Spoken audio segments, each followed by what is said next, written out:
All right, gang. The fight of the night was, where's the fight of the night? No, it's performance. All right. Yeah, I got it. Kennedy versus Olberg is fight of the night.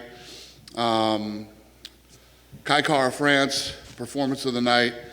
And Euros, performance of the night. They all won $50,000. Congrats.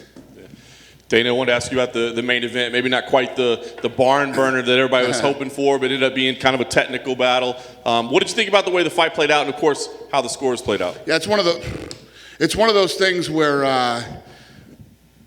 when you get two of the best in the world and they fight, you know, it's like you said, it can turn into not a barn burner. You know, it's very technical and safety first, one of those type of fights. The scoring is insane.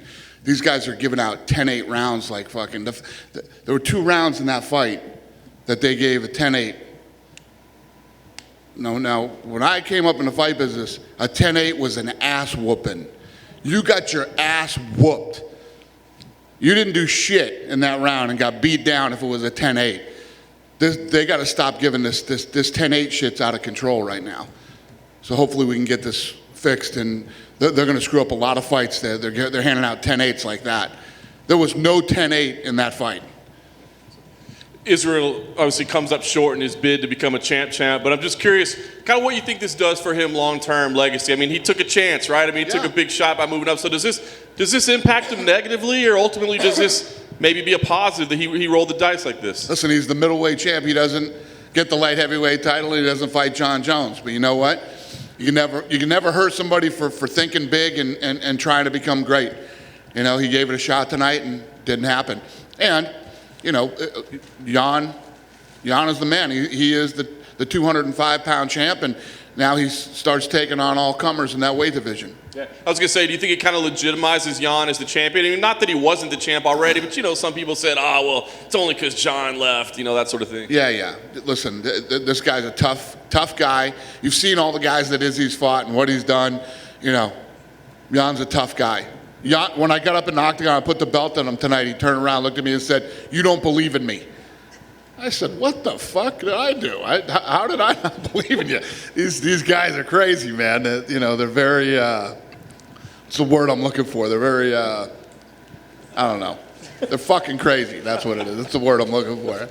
I'm nothing but saying good things about the guy, but yeah, he thinks I don't believe in him. You want to tell him now you believe in him? Yes. I was stunned. I was like, what? What did I ever say to make you think that I don't believe in you? He said that he'd be kind of interested in fighting Glover to share next. Glover was the backup. Do you view Glover as the #1 contender right now? Yeah, Glover is, 100%.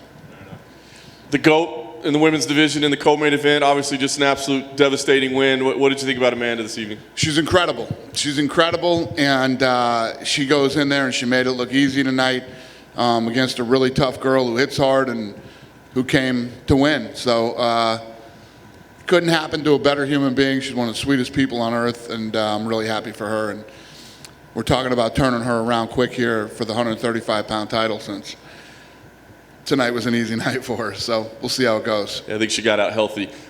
Juliana Pena stepped up and said, "Hey, Holly Holm is out of our fight. I think I should be the one to challenge for that title." Is that the fight that you'd like to make at 135? Juliana Pena has been texting all of us all night.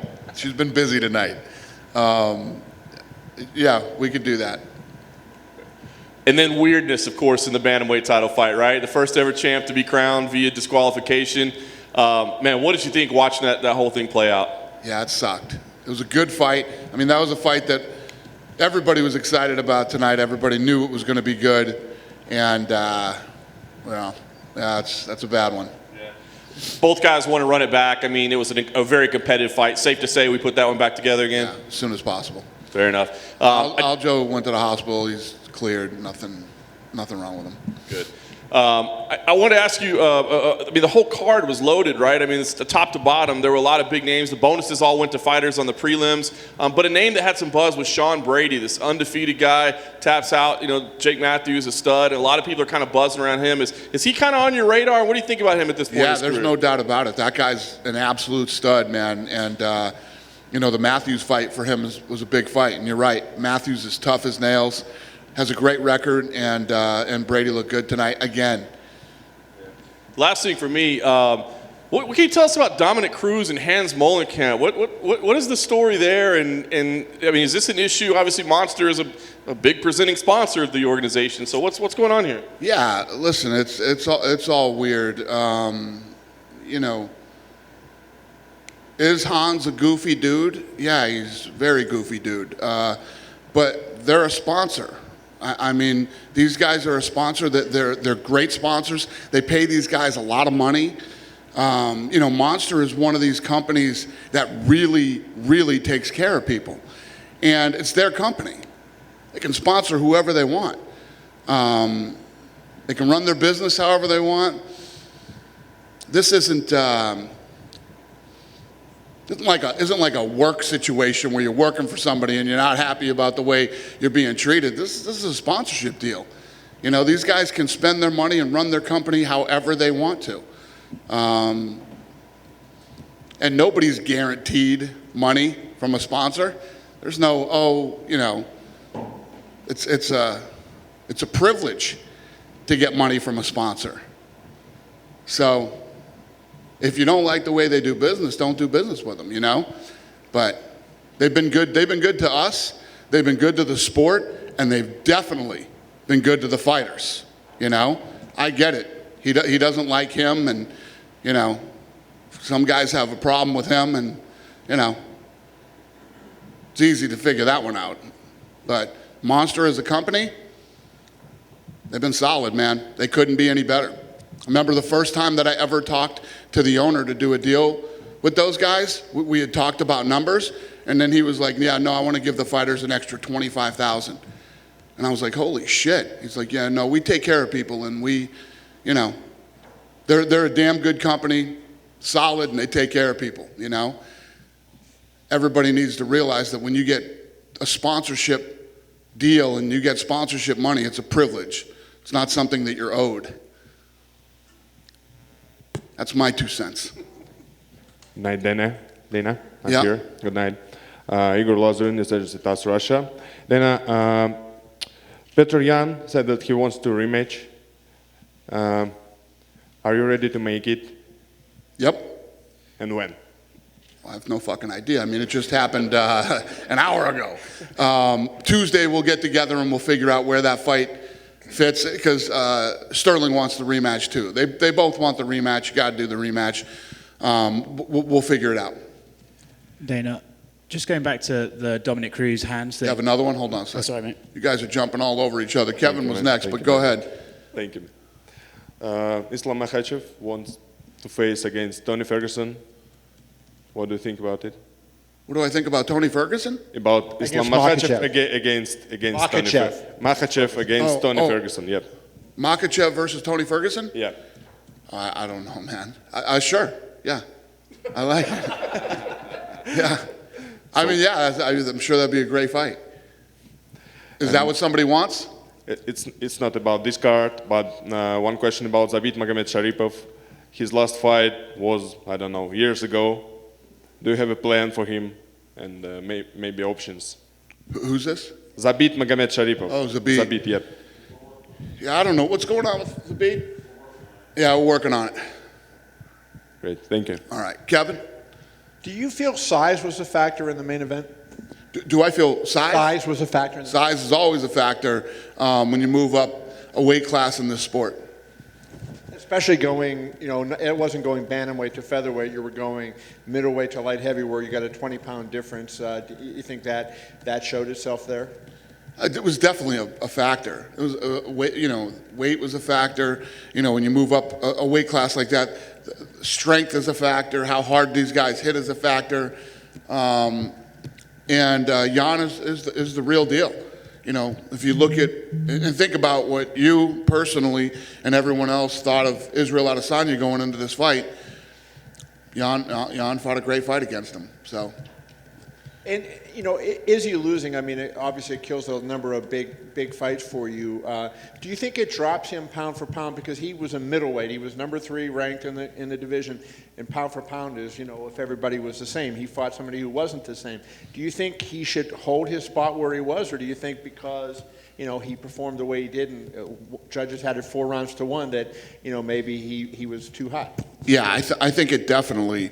First of all, I think we can all agree, and I'm not defending Israel Adesanya here. That fight wasn't 4-1. That's batshit nuts. If anybody watched that fight and thinks that fight's 4-1, you're nuts. It was even going into the last round, and Israel was winning the first half of the round. Then Jan took him down and won the fight in the second half of the round. The only thing that makes that fight 4-1 are ridiculous 10-8 rounds. I mean, who in this room thinks that fight was 4-1? Anybody? Tell me if you do. No? Yeah, not one person in here. People who watch fights every fucking weekend think that was 4-1. It's a big problem right now with judging that needs to be fixed. And just to switch out to the Sterling fight a second, to me it looked like it was an intentional knee. I know Peter said it was not. What was your thought when you watched it, live? I mean, that's the only way to judge. Do I think that the knee was intentional? Yeah. Yeah, he threw the knee. Yeah, he threw the knee. I mean, he didn't slip and accidentally land the knee. No, but it was like it's pretty obvious he was down, right? So, I mean, fighters know that's the rule. Yeah. It was an intentional knee. He got hit with a knee. I saw some guys on the internet saying it didn't even land. Oh, it landed. It landed. I felt it. But I guess what I was getting at is, oh it wasn't my like God, he was halfway up or something. Kidding me. It wasn't like he was halfway up. I mean, he was clearly still down. I mean, so what goes through a guy's mind in a situation like that? I think that there's a lot of fatigue, frustration. It was a good fight. But the thing is, he was turning it on. He was starting to win the fight. He was starting to absolutely, positively take control of that fight. He was winning. You could see Aljamain Sterling breaking. Why you throw that knee, I couldn't tell you. And then my last question for you, Dana, is, given what Izzy tried to do and was unable to do, does that show just how hard the double champ thing is, and tell you about Amanda, how great she is for being able to do what she's able to do? 100%. The double champ thing, it's like the thing to do right now, but it isn't easy to do. The people who have done it are absolutely positively special. And for somebody like Amanda Nunes, to keep both belts and keep defending both belts at the same time, pretty badass. So Dana, you mentioned in the past that you saw someone like Max Holloway go up a division and he looked too small for it, Yep. and you didn't want to see it again. Do you feel similar to Israel, or could he work his way back up, put on some pounds, and then maybe go to 205 in the future? Well, think about this. John Jones used to be at that weight class. I mean, John's going to be so much bigger than Israel. I think Israel should focus on middleweight right now. Get back in there and, keep doing what he does in the middleweight division. Going back to the Dominic Cruz situation just briefly, when he was up here speaking to us post-fight, he mentioned that you'd made a comment on hands before and stuff like that. Did you have any idea he was going to say that if he won the fight? No, I had no idea. I had no idea that I knew that they had problems in the past. There are fighters who have had problems with the guy. But no, I didn't know any of this was going to happen, no.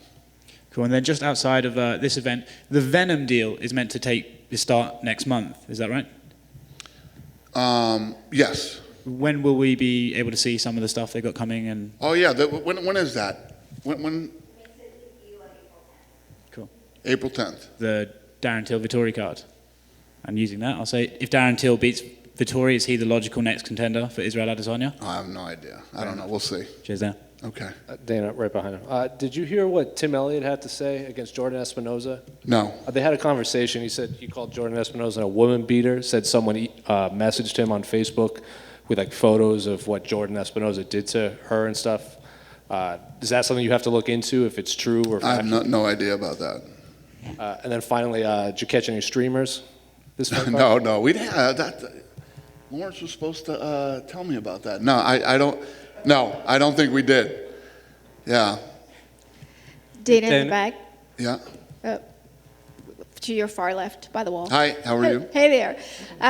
Amanda Nunes is a once-in-a-generation type of talent.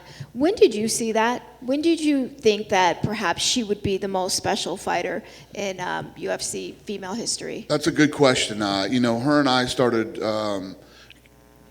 becoming close. I'm trying to think of what fight it was before. I always liked the Cyborg fight for her. So, we would go to dinner and we would talk about, a matchup with her and Cyborg. And the way that she knocked Cyborg out is when I knew. Actually, you mentioned Cyborg. Did you know that she had a promotional van parked on the side? Yeah. Well, listen, touche to her. I put out a video with her getting knocked out from 57 different angles the other day. So touche for parking her van out front. Dan over here. Yeah.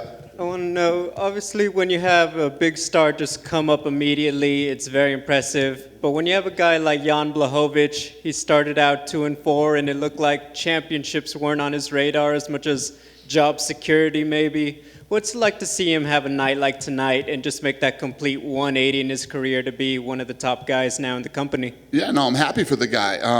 He went in there. That's what this fight was all about. This fight was, is Israel going to beat Jan and go on to superstardom and possibly fight John Jones at heavyweight? Tonight was big, and it was fun because, of all the great fights on the card and the storylines on some of these, including that one. But if Jan wins, everybody knows who Jan is on Sunday, and he defeats Israel Adesanya and solidifies himself as one of the top guys in the company. You've laid out, we obviously have another big pay-per-view at the end of the month. You already announced big stuff for April and June. People are wondering about what does he have planned for May. Can you reveal anything that you're working on? Yeah, we're laying out lots of stuff right now. And we have a lot of big fights, a lot of fun fights coming up, and a lot of things that are going to impact the sport. And, it's going to be a really good year. Really good year. I don't have anything to tell you about May, but I can tell you it's all good. A lot of people were very excited about this card. Obviously, there's a lot of, it's a big night for you. Do you celebrate like the fighters do? Do you say, hey, we had a great night of fights after a big pay-per-view? Oh, hell yeah. Yeah. Listen, I'm either in a really good mood or a really bad mood after a fight. So,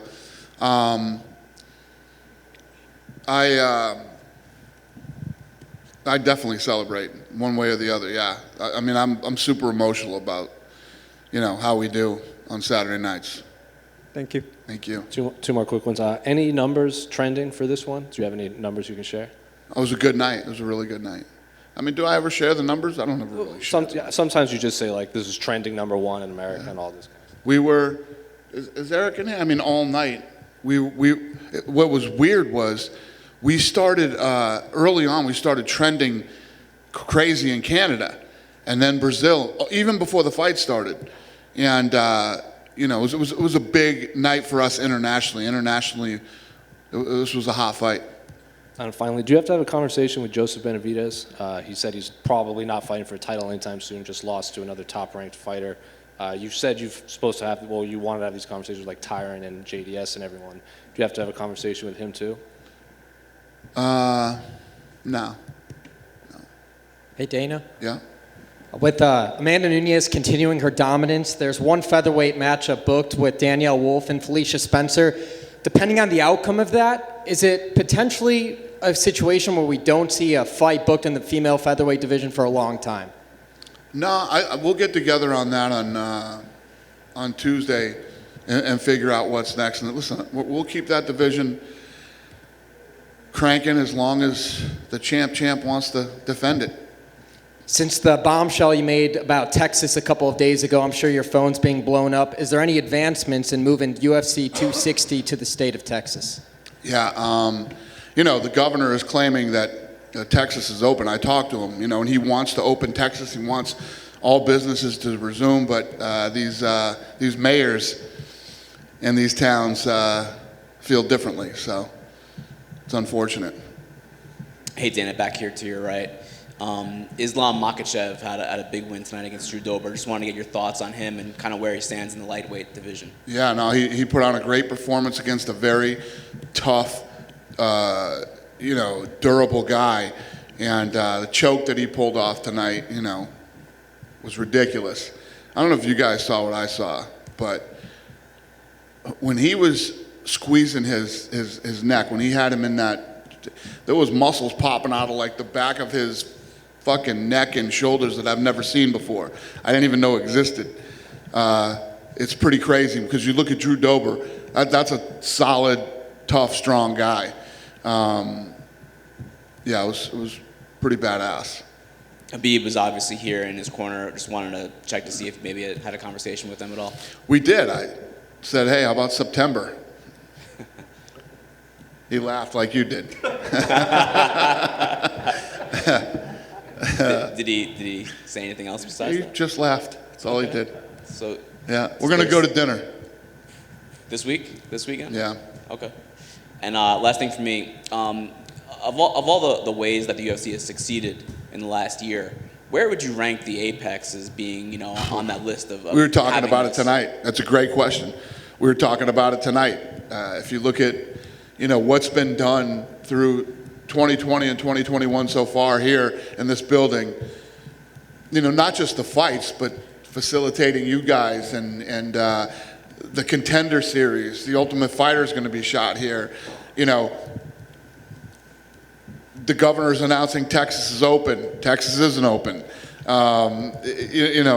So as frustrating as it is for me, I'm ready to go. I will move March 27th to Texas today if one of these places would open, but they're not doing it. But at the end of the day, oh well, we'll all just stay here at the Apex. I don't know if you guys are getting as comfy here as I am and lazy. It's pretty easy to swing over here and just walk in and do what we do here. So we can do this forever. And yes, the answer to your question is the Apex is one of the smartest things we've done in 20 years. And timing is everything in life. This place was done just in time for a global pandemic. I know Fight Island kind of got all the headlines in the press, but would you say this is the most indispensable part of the pandemic for you guys? Yeah, well, this and Fight Island was a really big deal because we can only do so many fights here before, we burn out all the American talent and you have to start having international fights. And we would have been in big trouble without Fight Island. So I would say they were equally as important. Thanks. Thank you. Dana back here.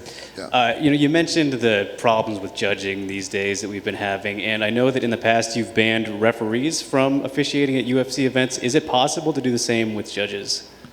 I don't think that's necessary. I just think that for some reason, all of a sudden, these guys are scoring 10-8s for rounds that are clearly not 10-8s.